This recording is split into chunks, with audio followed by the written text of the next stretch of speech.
Hello, my name is Guy LaBorde. I'm 20 years old and I'm a music producer.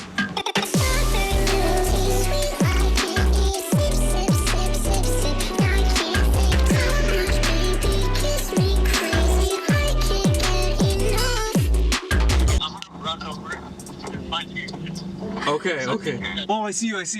Oh man. Okay.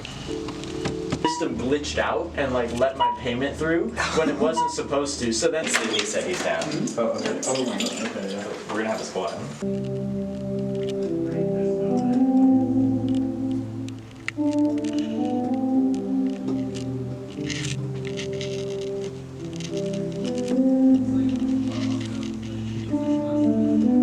This is just a random like Casio that I've had for my whole life. I kind of find it fun to just mess with little ideas on this because it doesn't really sound good. It just sounds funky, but then like sometimes that's the best thing to just come up with an idea, some random little like weird tone like that. Like fantasy, this is a heavy hitter right here.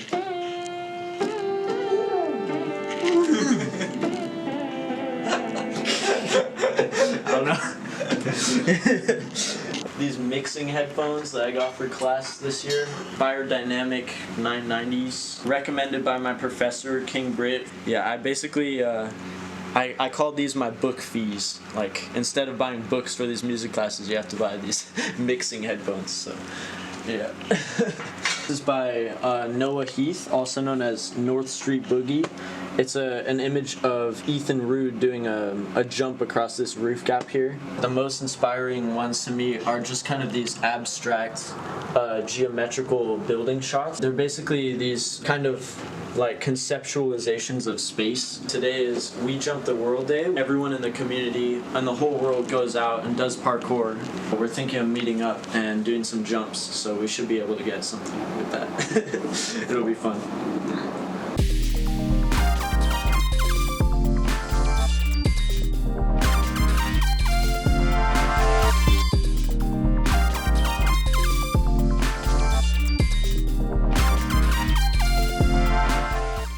We Jump the World Day has been amazing. I'm super stoked. It's always fun to have like kind of a jam style sesh with like everyone out just coming up with challenges. The emotions I want to express through the melodies I come up with, the overall feeling that I want the music to have, it's really influenced by the spaces that I'm in. I kind of approach an area with like a blank slate and then start messing around with ideas until I get something that seems fun or seems like a little bit of a challenge, and then I push through that. And in music it's really similar, where there's nothing in the beginning, and then like you experiment listening to different sounds and find what's inspiring in that moment. It's a cool parallel between the two for sure. It's great to have like a community of people who enjoy doing the same things. Having those people helps inspire you because they have a different vision than you, and I find like whenever I'm stuck, it's always that takes me out of it. 7:45. Okay, I need to go out and see the sunshine while it's still happening. Come back and finish this project. And actually, yeah.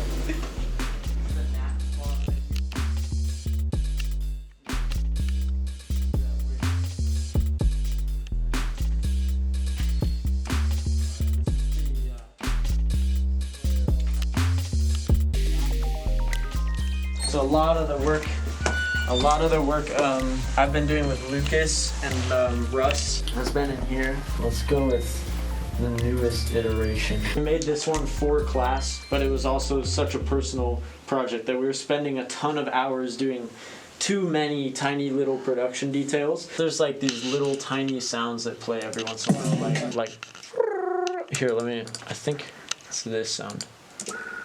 Yeah, hear that? And there's these too. This was like, I sampled it from Blacktronica. We pulled from UK rave culture, like UK garage, which kind of has this drum pattern to a certain degree. So we kind of pulled from that. Lucas is from London, and we were kind of going for like this hybrid London American style, like we're kind of fusing everything together. And then for the other part, it's kind of more SoundCloud beat scene, more of the stuff I'm used to listening to.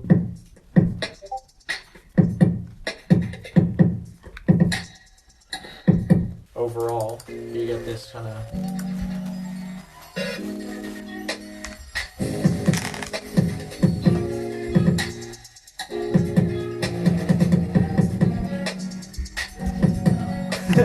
Wish I could turn it up a bit, but it's hard.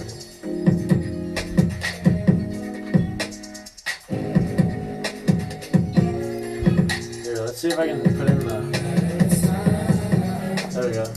Well, everybody can see this is what you want with your life, yeah. Every time I want to chill on the weekend. Yeah. Alright, I don't want to spoil too much of the song because it's coming out soon. It was written by me, Lucas, and Russ all together. And Russ is just insane too. Like, Russ just sits there. He was sitting right over here with a SM58, and he'd just be like, ooh, and then he'd just be like, alright, new track, ooh, new track, ooh, and he'd just do that until he had like this like 12 stack thing of layers built up for this one sound. Yeah, it's so beautiful. Like, oh my god. It's kind of like a really neat culmination of styles that influenced me, styles that influenced both of the people I was working with, and then like something that none of us could have just made on our own. I actually chose UCSD specifically for the ICAM program. It's been above and beyond what I even expected. Every single class of these upper division music classes I've been in has pushed me. I've been like working on more projects this year than I've made in maybe my entire lifetime before. Part of the thing with like, especially in King Brit's classes, it could just be, you could just get the assignment and get the stems of like a David Bowie song that he gave us and mix that and turn that in as your assignment, and you could do a good job on that and get full credit. But instead, the community like really pushes the level. Like, people don't do that. They actually come in and make all these really good original works, and then everyone like pushes the level every single time, and it's so inspiring to hear. Like, for the midterm, you walk in and it's like the presentation day, and like you just have no idea what people have been making, and they're always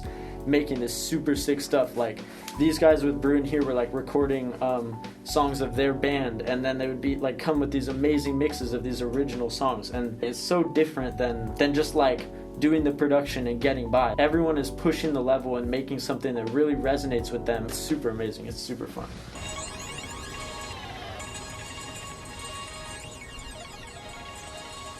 You know, ever so often you get a student that goes above and beyond, and you can tell that they really care about and love what they're actually doing and studying. There's that moment when the student finds exactly where they're supposed to be.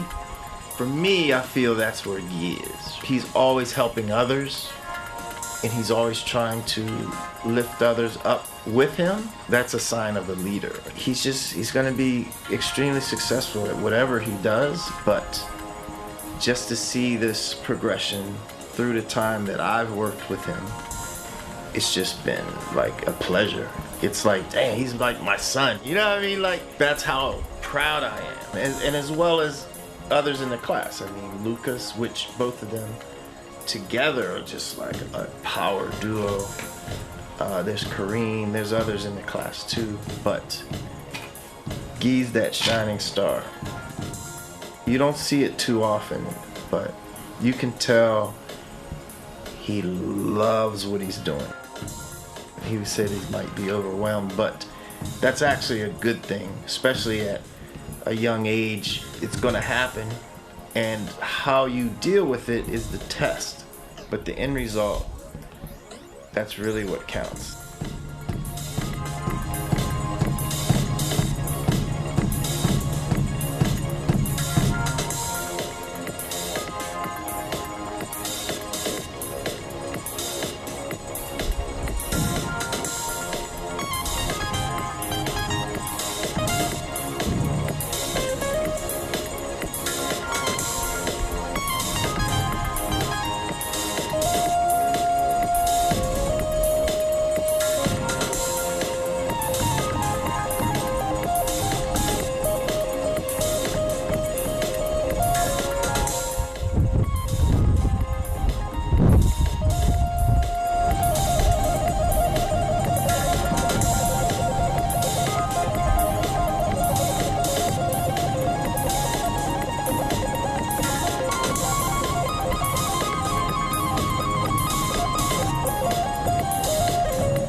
But he's always been a little shy too, right? So he's got this little shy vibe. But then I also see him jumping buildings, so that's a whole other other side of Guy, you know what I mean? Having him in class, he was so engaged in learning and really open to, whoa, this is a whole new world for me.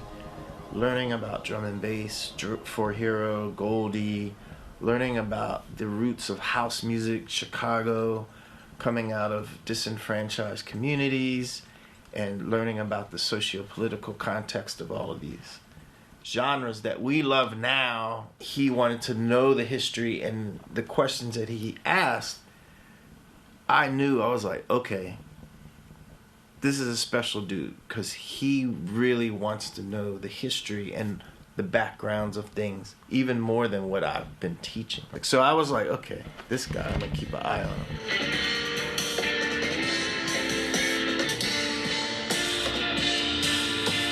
I was actually telling Bruin, the drummer, I was just kind of beatboxing the rhythm, like, oh, for this part I want it to be like,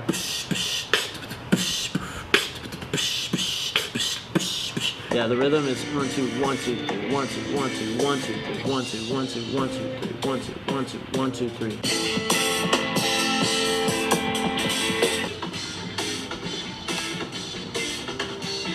There's so many things. I have to try to stay organized, but there's so much going on here.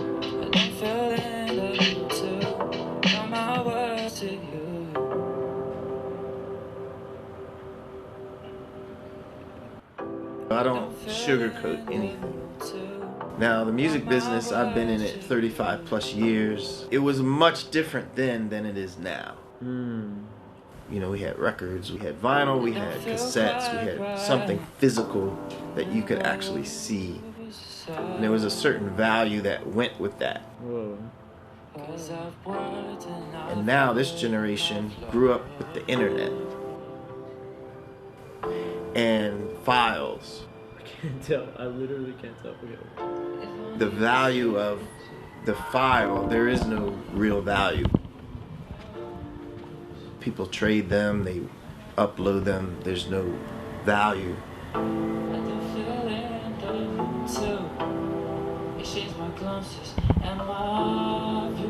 Oh yeah, I literally have none of the plugins. That's why it sounds so weird right now.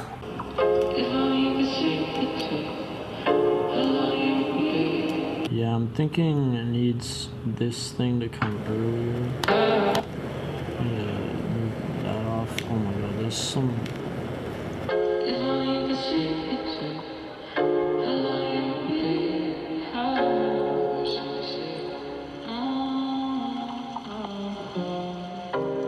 Streaming services has stripped a lot of the strength away from an artist who maybe they'll make an album that you want to listen to from beginning to end. But because of streaming, it's like one song, another song, you just have individual songs, right? This is kind of the idea that I progressed after today. I'll play a little bit of it. It starts out.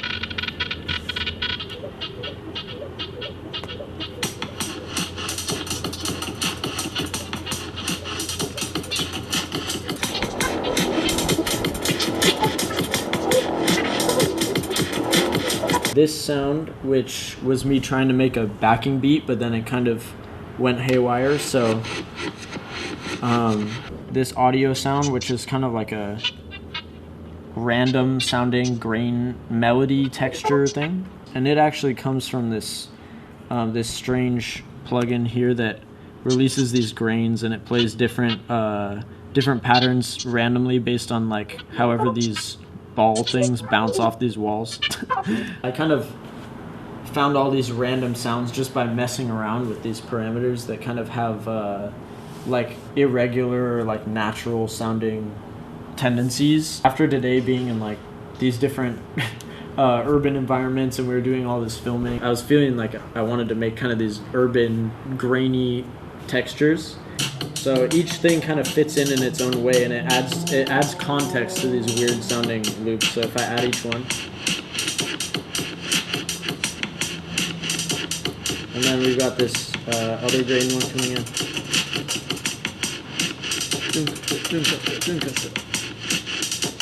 And then this thing in there.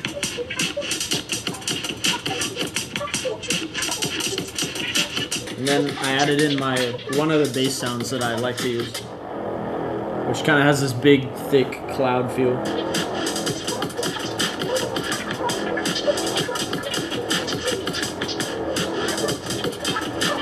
So definitely kind of a darker beat and like really industrial sounding, but yeah, I like it for now. Just a small idea.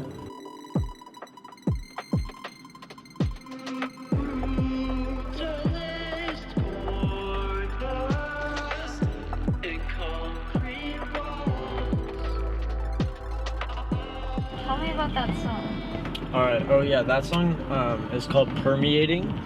It's based on me actually doing this exact thing, driving through this area at night, because I feel like this whole area has this really futuristic feel. There's like all this tech and science going on, and it's just something about it. It just has this cyberpunk feel to it. Yeah, that track was largely inspired by a bunch of artists like Flying Lotus, Monopoly, and Lorne, who I was actually listening to on a trip to San Francisco. It gave like a cool ambience to the city, so I kind of wanted to make something that would have that same feel to it. The lyrics talk about me being a singular person in like amidst a certain type of material, and kind of feeling like I'm dissolving through that medium into something else. And I don't know, I want people to interpret that how they would, but that's what it was. Yeah, that's Permeating.